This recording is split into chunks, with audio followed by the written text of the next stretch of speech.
Welcome to So Many Receipts. I'm Shelley Seddon. And I'm Fleur Michelle. And we're two entertainment journos based in Sydney, Australia who love to analyse and talk about all things reality TV and pop culture. In Deep Dive, we go all in on stuff we're dying to know about, plus chats you won't want to miss.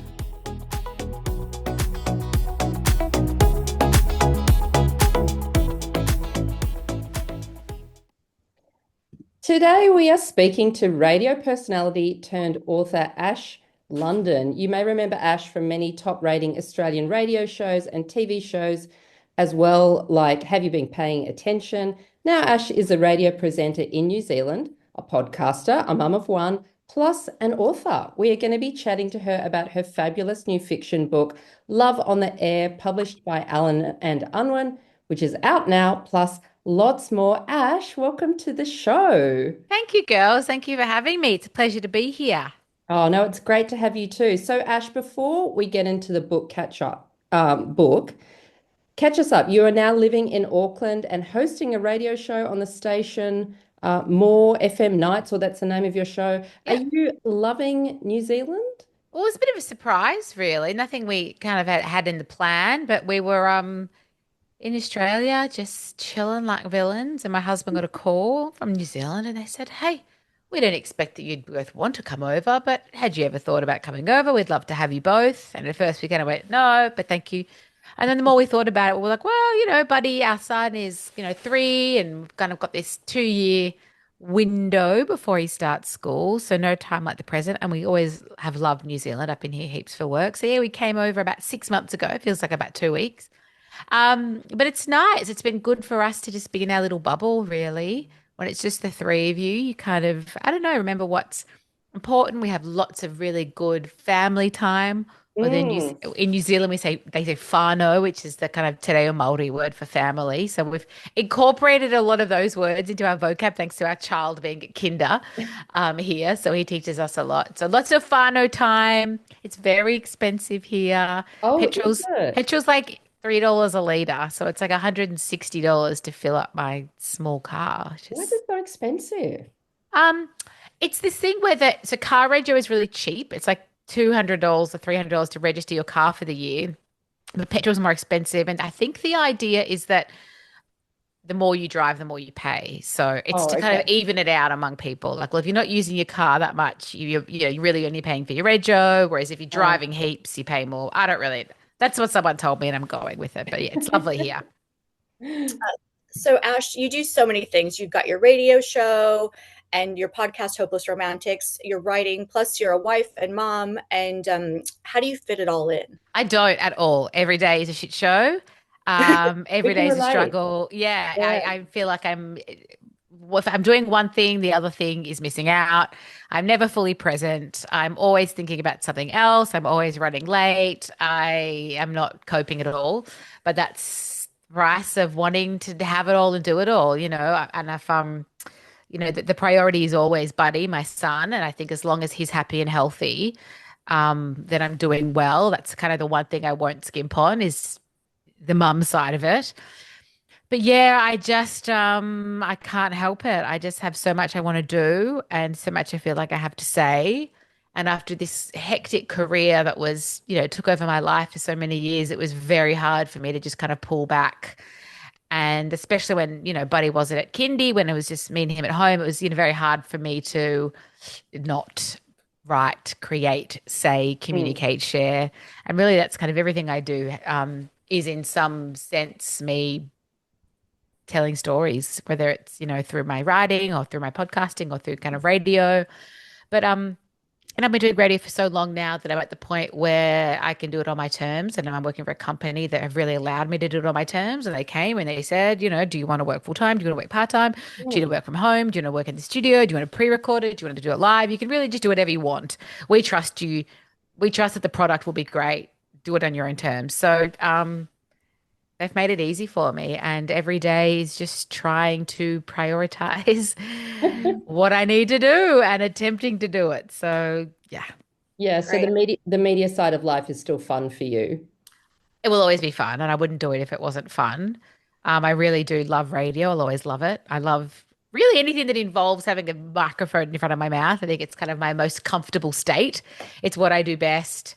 I forget there is even a microphone there. It's just like an appendage, I think, really.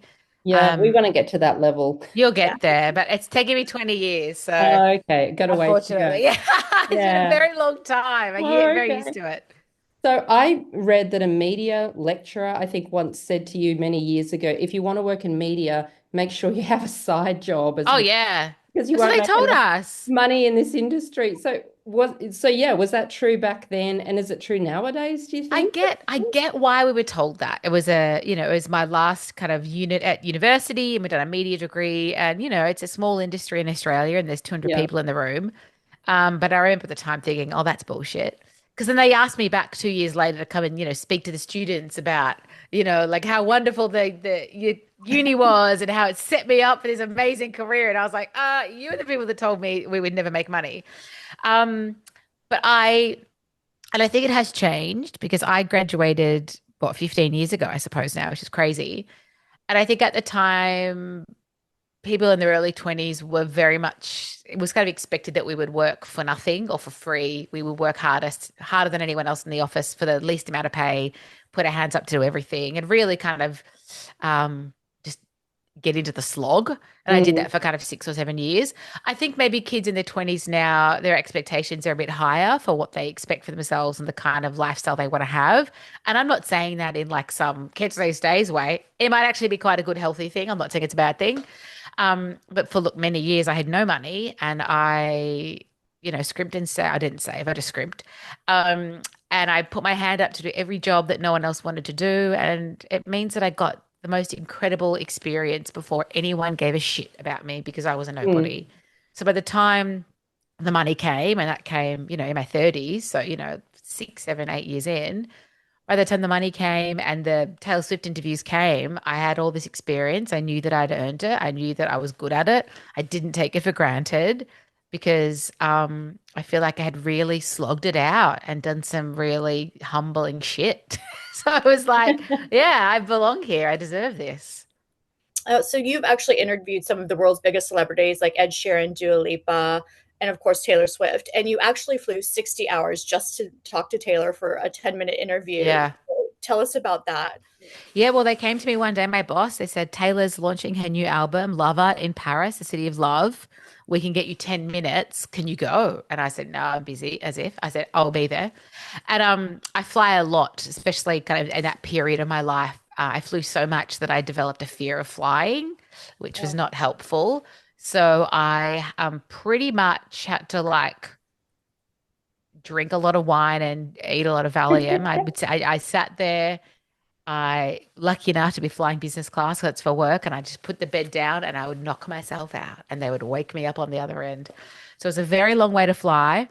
And then I remember they'd organized a hair and makeup artist to come to the hotel, and she came and she said, okay, well, I'll do your face. I said, oh, just a little bit. I don't want a full face, because they literally a minute before my hair and makeup started, they said, they've just pulled, it's not going to be filmed. It's just going to be audio. And we're like, okay, cool, no worries. So I knew that it wasn't getting filmed. I didn't want to sit there for 2.5, 3 hours to get my hair and makeup done. But I said, she's here now.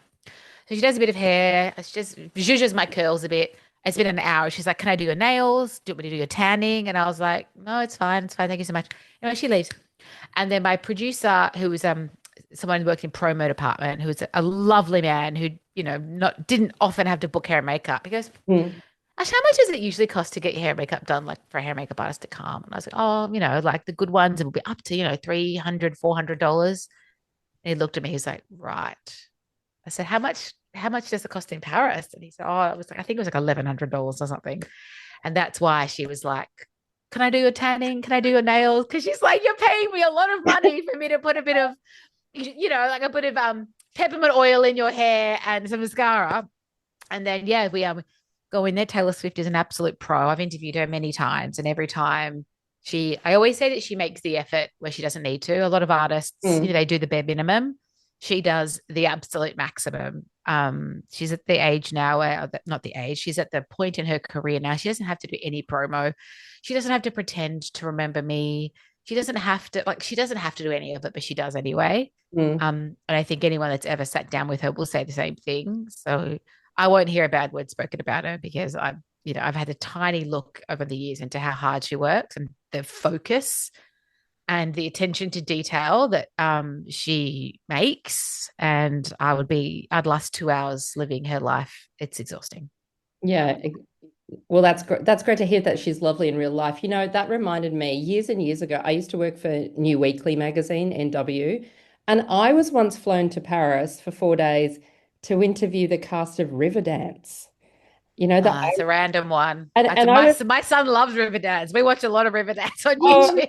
Okay, well, and I was thinking, why would our readers care about Riverdance?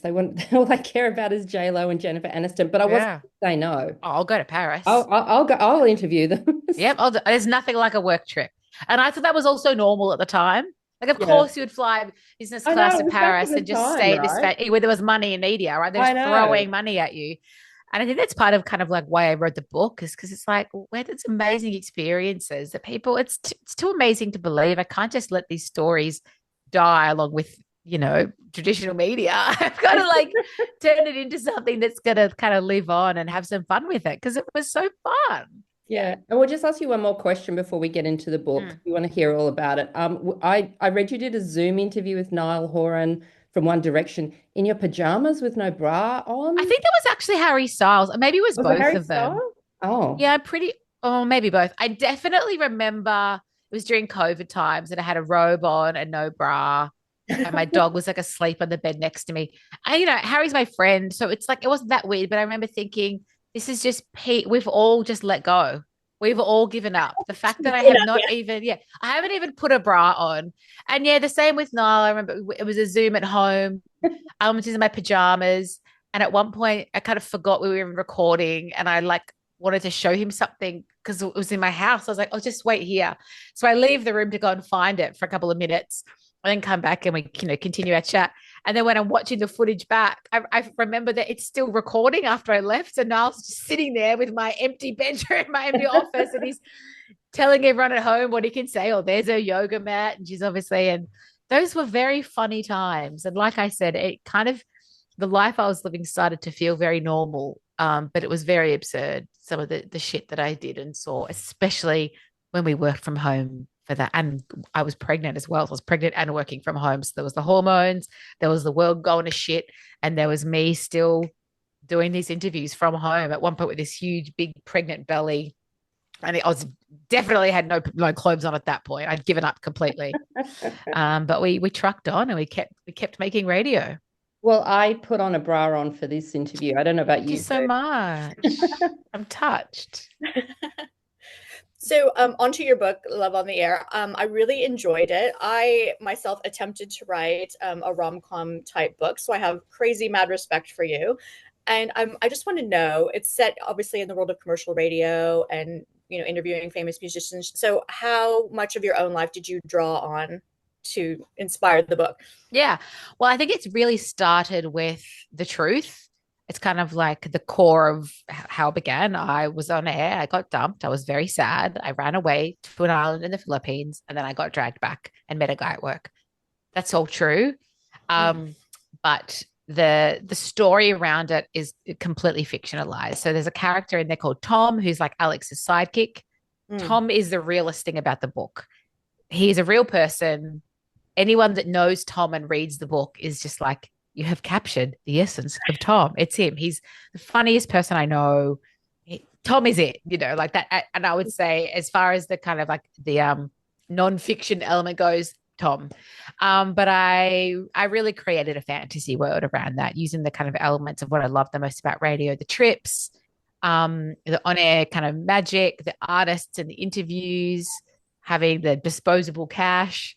But the story is very much kind of fictionalized. My own experience of falling in love at work would have been a one-sided A4 piece of paper. We were at the Arias. We saw each other across the room.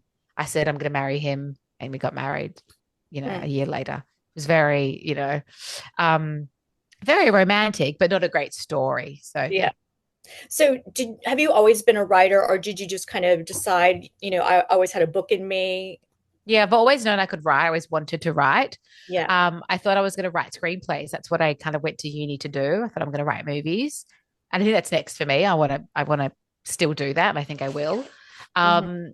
But yeah, the radio thing really took me by surprise. It wasn't something I was interested in doing. We had radio components of my degree, and I was like, no thanks, boring, skipped them, didn't do them. Just audio bored me, which is so strange. Wow. Yeah. And then I tried it once, and about 20 seconds in, I was like, oh, this is for me. Yeah, I love this. So that kind of, like took me on this wonderful adventure. And I've always been a really confident communicator, but I think sitting in the rooms with the people I sat in and learning to control a room, learning to control the energy and the conversation, and having, 1 or 2 minutes to kind of get someone on side before an interview starts, like those sorts of skills have really set me up and given me the confidence I think I needed to write a book. Um, but yeah, but I always knew I had at least one book in me. I always knew. I didn't think I would have the discipline to get it done. And I think that's why so I got the publishing deal off a pitch, not off a manuscript. So Mm. I think having people, I'm a people pleaser. I'm on air talent, like I want people to like me, and I don't want to let people down. And I think having the expectation really helped. So it meant that I had to get the book done as opposed to just thinking about it, which I would have probably done for another 10 years had I not had my manager who, I shared the idea with it first, and she read some pages and she was like, oh, because I'm sure talent managers often have their talent coming to them saying, oh, I'm going to write a book. And they go, oh, okay, great. And then it's a piece of shit. But she read it. She was like, well, actually, there's something in this. Yeah. So, yeah, the expectation meant that I got it done. But I always knew I could do it. Were they receptive to the pitch straight away? Totally. So we pitched it to a couple of publishers, and they were all interested.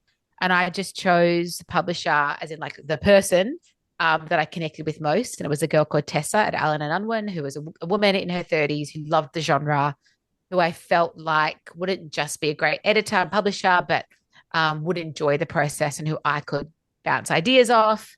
So I went with them, and it was just I did not work with a single man in any aspect of the whole thing. It was just women everywhere, which I love. So when I was reading the book, I'm a book nerd, so I actually read the acknowledgments Oh, as nice. well. I do it because I'm like, I wonder if we know people in common. Yeah, of course. When I was reading your acknowledgments, I'm like, you were thanking Vanessa, Tom, Georgia, Tessa, and I'm like, wait a minute, these are people that are in the book. Yeah. And are these people like their characters, or are you just like, I'm going to name this after a friend of mine just for fun? Like, what did these people think about being named after characters in your book? They all loved it. And I didn't even notice when I did it. Like some of it was intentional, of course. Like Vanessa is a real person. She's my real best friend. She's a scuba dive instructor in the Philippines. It's real. So of course she was going to be Vanessa, and the same with Tom. And the others were just kind of little Easter eggs. And like even like the CEO mentions, that he has 3 daughters, and I named them all after my best friend's daughters. Like little things like that. It's just a fun little way to include your friends. And funnily enough, like Alex is my cousin's name, and her husband's name is Tom, and her son's name is Leo. And I think I didn't realize till I'd finished the book. And I was like, oh shit. So then I had to text my cousin and be like, I'm so sorry. I've accidentally named all the characters after your family, which is very weird because your son is Leo. And in this, the love interest is Leo. I think sometimes it's kind of like it's in your brain and it kind of comes out. But it's fun. And I've started writing the next book, and I've named the main character after one of my good book friends. It's just a bit of fun, know. It's a fun thing that you can do for your mates, and they can just like get a bit of a laugh out of it. And also I think sometimes if the characters are similar, because in my book I think like apart from the people that are actually named after who they are, there are no similarities.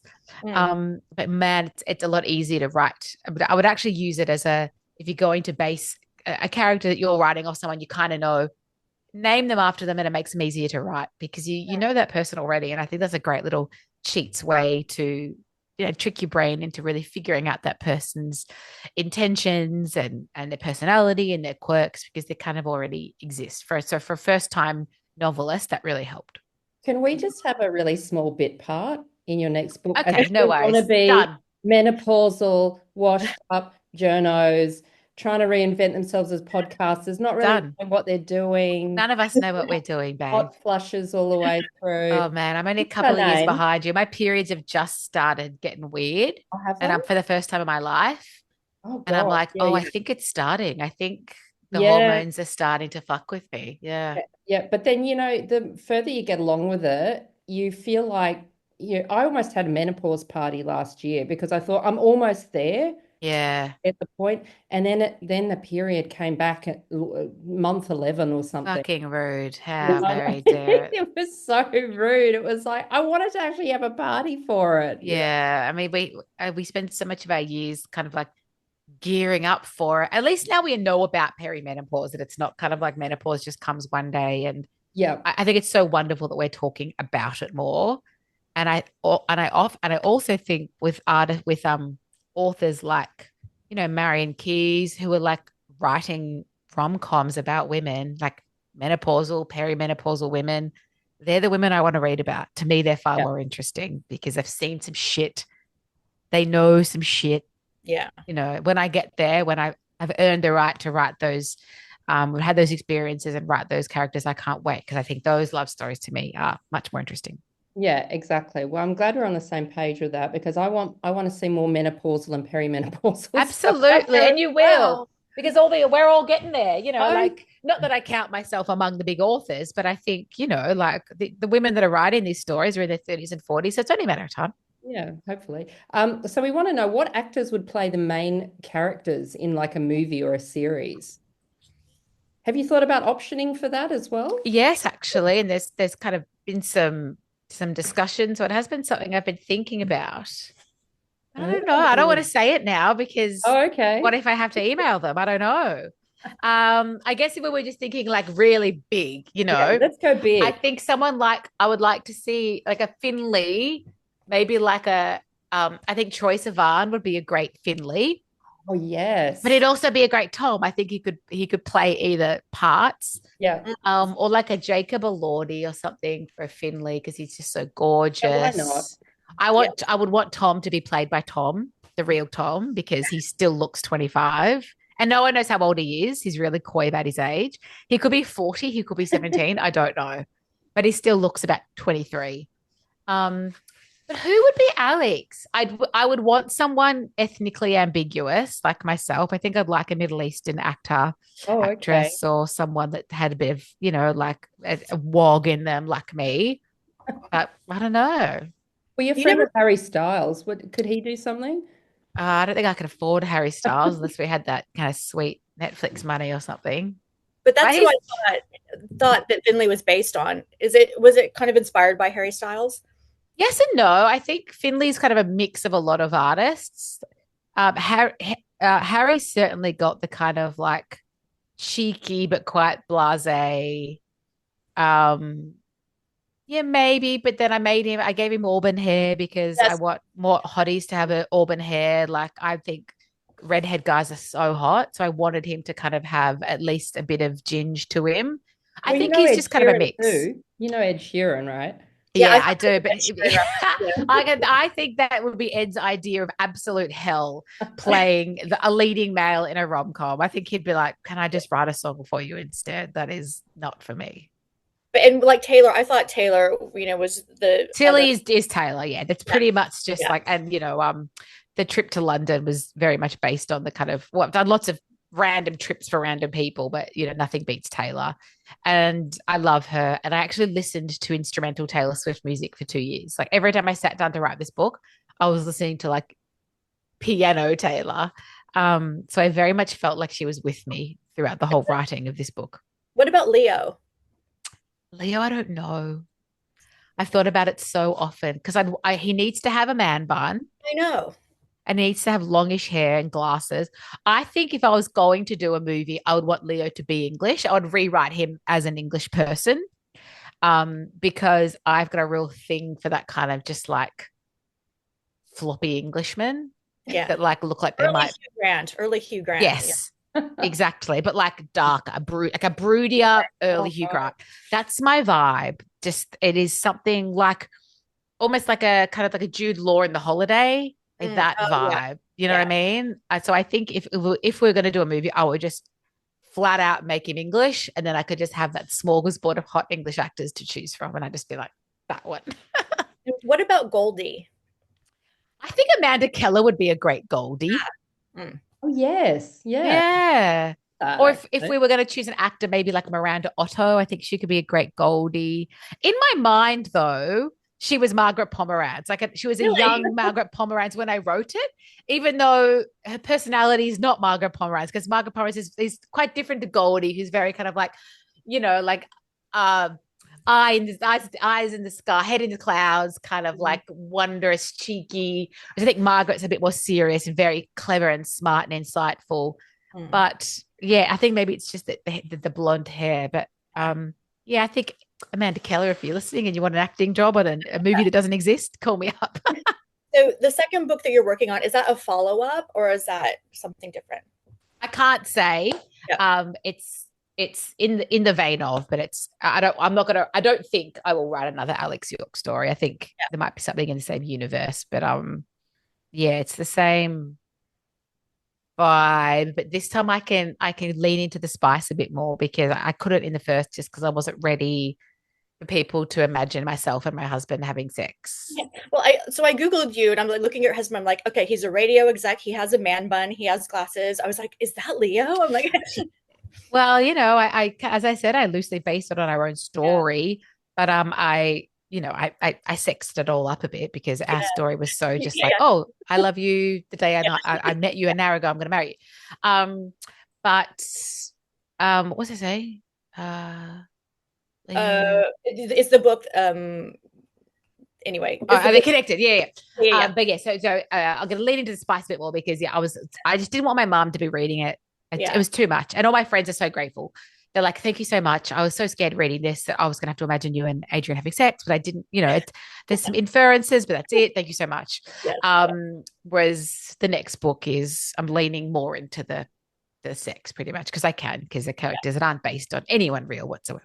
How do you write sex scenes though that aren't too full on, or well, they can be too full on. That's the thing. Like for you. I could pick up any of the books that I'm currently looking at behind this computer, and I could open it up, and here we go. We've got Wild Side, Elsie Silver. Like there would be, it's like, there's so much fuck, I mutter as I yank on my pants, like, how fucking hot you are like this, how fucking perfect you look, how fucking distracted you make me. I should be working, and all I can think about is you. Her tongue darts out as I make quick work of my boxes. My cock springs free, and her gaze latches onto it immediately. I wrap my hands around it and pup once.